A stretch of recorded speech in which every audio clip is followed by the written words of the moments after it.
नमस्ते एवरीवन। आज हम कंपनी लॉ के अंतर्गत निदेशक की नियुक्तियों के बारे में डिस्कस करेंगे। विधि के अंतर्गत कंपनी को वैधानिक व्यक्तित्व प्राप्त है, परंतु वह प्राकृतिक व्यक्ति न होने के कारण उसका कोई भौतिक शरीर या मस्तिष्क नहीं होता, वरन उसके कार्य कुछ वास्तविक व्यक्ति ही करते हैं, जिन्हें हम निदेशक कहते हैं। कंपनी के संचालन तथा नियंत्रण का अधिकार वस्तुतः उसके अंशधारियों को ही प्राप्त है, परंतु ये अंशधारी दूर दूर तक बिखरे होने के कारण तथा व्यवसाय में अनुभवहीन होने के कारण कंपनी के प्रबंध कार्यों में प्रत्यक्षतः भाग लेने में रुचि नहीं रखते। अतः कंपनी के प्रबंध कार्यों को सुचारू रूप से चलाने के लिए कंपनी अधिनियम के अंतर्गत निदेशकों की नियुक्ति की व्यवस्था की गई है। ये निदेशक अंशधारियों में से या अंशधारियों द्वारा निर्वाचित किए जाते हैं तथा निदेशक मंडल के रूप में कंपनी के कार्यों का संचालन करते हैं। कंपनी अधिनियम की धारा 2 उपधारा 34 में निदेशक को परिभाषित किया गया है। निदेशक से किसी कंपनी के बोर्ड में नियुक्त कोई निदेशक अभिप्रेत है। निदेशक बोर्ड व्यक्तियों का एक ऐसा निकाय है जो कंपनी के कारोबार का संचालन करता है और जो कंपनी के प्रबंध के लिए उत्तरदायी होता है। प्रत्येक कंपनी में निदेशकों का होना आवश्यक है। ये धारा 149 में बताया गया है।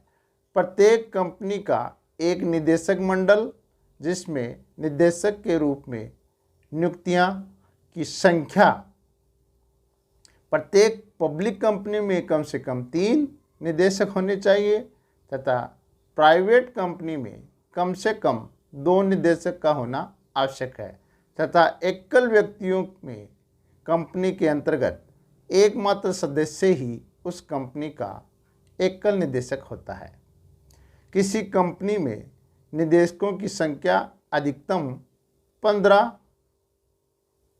होती है, परंतु विशेष प्रस्ताव के द्वारा 15 से अधिक संख्या में निदेशक की नियुक्ति कर सकेगी। एक निदेशक ऐसा भी होना चाहिए जो पूर्ववर्ती कैलेंडर वर्ष में कम से कम 180 दिन तक भारत में रहा हो। अधिकतर कंपनी प्रशासन, प्रबंध, वित्त, विधि, बैंकिंग आदि में विशेष ज्ञान रखने वाले व्यक्तियों को निदेशक के रूप में नियुक्त करती है। निदेशकों की वैधानिक स्थिति। रामचंद्र एंड संस बनाम कन्हैयालाल के वाद में उच्चतम न्यायालय के न्यायाधीश सुब्बाराव ने कहा कि कंपनी के निदेशकों की स्थिति को समझना उतना आसान नहीं है। ये ऐसे व्यावसायिक व्यक्ति हैं जिन्हें कंपनी अपना कारोबार संभालने के लिए नियुक्त करती है, परंतु ये कंपनी के कर्मचारी नहीं होते। वैधानिक दृष्टि से कंपनी के निदेशकों की दोहरी परिस्थिति होती है। कभी तो ये कंपनी के अभिकर्ता माने जाते हैं और कभी ये उसके न्यासी के रूप में कार्य करते हैं। इस प्रकार निदेशक अभिकर्ता के रूप में कार्य करता है, कभी निदेशक न्यासी के रूप में कार्य करता है। इस प्रकार निदेशक कंपनी का आवश्यक अंग के रूप में भी कार्य करता है। निदेशकों की नियुक्ति धारा 152 के अनुसार प्रथम निदेशकों की नियुक्ति।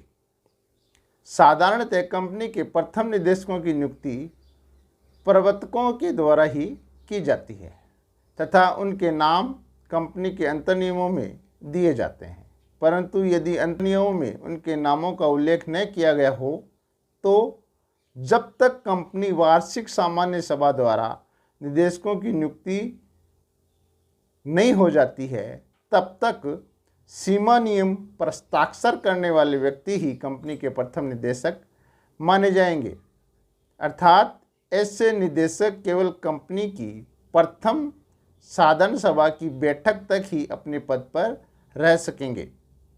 प्रथम निदेशकों को इस प्रकार नियुक्त किए जाने पर प्रत्येक पब्लिक कंपनी या उसकी सहायक प्राइवेट कंपनी के कुल निदेशकों में से केवल 1/3 ही स्थायी रूप से नियुक्त होंगे तथा शेष 2/3 निदेशकों को कंपनी की वार्षिक सामान्य सभा में आवर्तन से यानी कि बाय रोटेशन से नियुक्त किया जाएगा।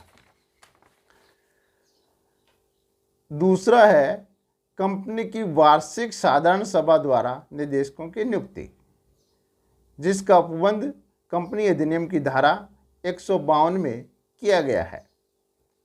कंपनी में स्वतंत्र निदेशकों की नियुक्ति हेतु कंपनी की साधारण सभा की सूचना के साथ ही ऐसी नियुक्तियों के बारे में एक स्पष्टीकरण विवरण सदस्यों को भेजा जाना होता है, जिसमें ये उल्लेख हो कि निदेशक मंडल की राय में प्रत्यर्थिगण कंपनी के स्वतंत्र निदेशक के पद पर नियुक्त होने की पात्रता रखते हैं।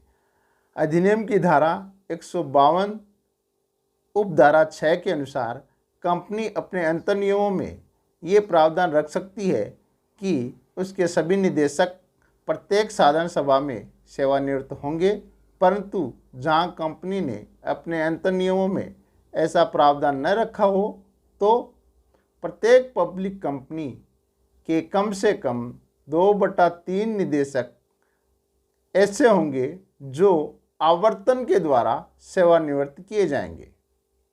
जब तक कि कंपनी अधिनियम में अन्यथा अभिव्यक्त रूप से उपबंधित न हो, कंपनी की साधारण सभा में ही नियुक्त किए जाएंगे। कंपनी की साधारण सभा में जिन निदेशकों को आवर्तन के अनुसार सेवानिवृत्त किया जाना है, वे ऐसे निदेशक होंगे जो उनकी नियुक्ति के बाद सबसे लंबे समय तक इस पद पर रहे हैं। आवर्तन से सेवानिवृत्त होने वाले निदेशकों की पुनः नियुक्ति की जा सकेगी। तीसरा है नामांकन के द्वारा निदेशकों की नियुक्ति। इसका उपबंध धारा 161 उपधारा 3 में किया गया है। यदि केंद्रीय सरकार या कोई राज्य सरकार किसी कंपनी में अंशधारण संबंधी कोई हित रखती हो तो वह अपनी ओर से प्रतिनिधित्व के लिए निदेशक मनोनीत कर सकती है। यदि कंपनी के अंतर नियमों में ये प्रावधान हो कि कंपनी की वार्षिक साधारण सभा में प्रस्ताव लाए बिना निदेशक की नियुक्ति की जा सकेगी, तो इस प्रकार नियुक्त निदेशक नामांकन के द्वारा नियुक्त किए जा सकेंगे। प्राय कंपनी को आर्थिक सहायता देने वाली संस्थाएं, वित्त निगम अथवा ऋण पत्रधारी कंपनी में अपने हितों को सुरक्षित रखने के लिए कंपनी की निदेशक बोर्ड में अपने मनोनीत व्यक्ति को निदेशक के रूप में नियुक्त करके भेजती है, परंतु ऐसा प्रावधान अंतर नियमों में होना आवश्यक है। चौथी प्रकार से जो नियुक्ति होती है, निदेशक बोर्ड द्वारा नियुक्त किया जाना, जिसका उपबंध धारा 161 के अंतर्गत किया गया है। कंपनी अधिनियम की धारा 161 के अनुसार किसी पब्लिक या उसकी सहायक प्राइवेट कंपनी की साधारण सभा में प्रस्ताव के अंतर्गत नियुक्त किसी निदेशक का पद उसकी अवधि की समाप्ति के पूर्व ही आकस्मिक रूप से रिक्त होने की दशा में निदेशक बोर्ड द्वारा उस पद पर किसी अन्य व्यक्ति की नियुक्ति शेष अवधि के लिए की जा सकेगी। किसी निदेशक की आकस्मिक नियुक्ति की आवश्यकता किसी निदेशक की मृत्यु, दिवालियापन, त्यागपत्र अथवा अयोग्यता के कारण उत्पन्न हो सकती है। मतदान के द्वारा निदेशकों की नियुक्ति। कंपनी अधिनियम की धारा 162 में ये उपबंध किया गया है कि प्रत्येक निदेशक की नियुक्ति साधारण सभा में मतदान के द्वारा की जाएगी। सभी प्रत्याशियों के लिए मतदान एक साथ नहीं किया जाएगा, वरन प्रत्येक प्रत्याशी के नाम पर पृथक पृथक मतदान किया जाएगा। यदि एक से अधिक व्यक्ति एक ही प्रस्ताव द्वारा निदेशक के रूप में नियुक्त किए जाते हैं तो ऐसी नियुक्ति शून्य होगी। एक ही पद के लिए एकाधिक प्रत्याशी होने पर ऐसा व्यक्ति नियुक्त हुआ माना जाएगा जिसे सर्वाधिक मत मिले हैं। अब है अधिकरण के द्वारा निदेशकों की नियुक्ति। कंपनी अधिनियम की धारा 242(2) के अंतर्गत ये उपबंध किया गया है कि किसी कंपनी में किसी अन्यायपूर्ण आचरण या कुप्रबंधन की स्थिति में केंद्र सरकार से शिकायत प्राप्त होने पर अधिकरण द्वारा एक या एक से अधिक निदेशकों की नियुक्ति की जा सकेगी। इस प्रकार आज हमने निदेशकों की नियुक्ति किस प्रकार से की जा सकती है और निदेशकों की क्या वैधानिक स्थिति है इसके बारे में डिस्कस किया। धन्यवाद।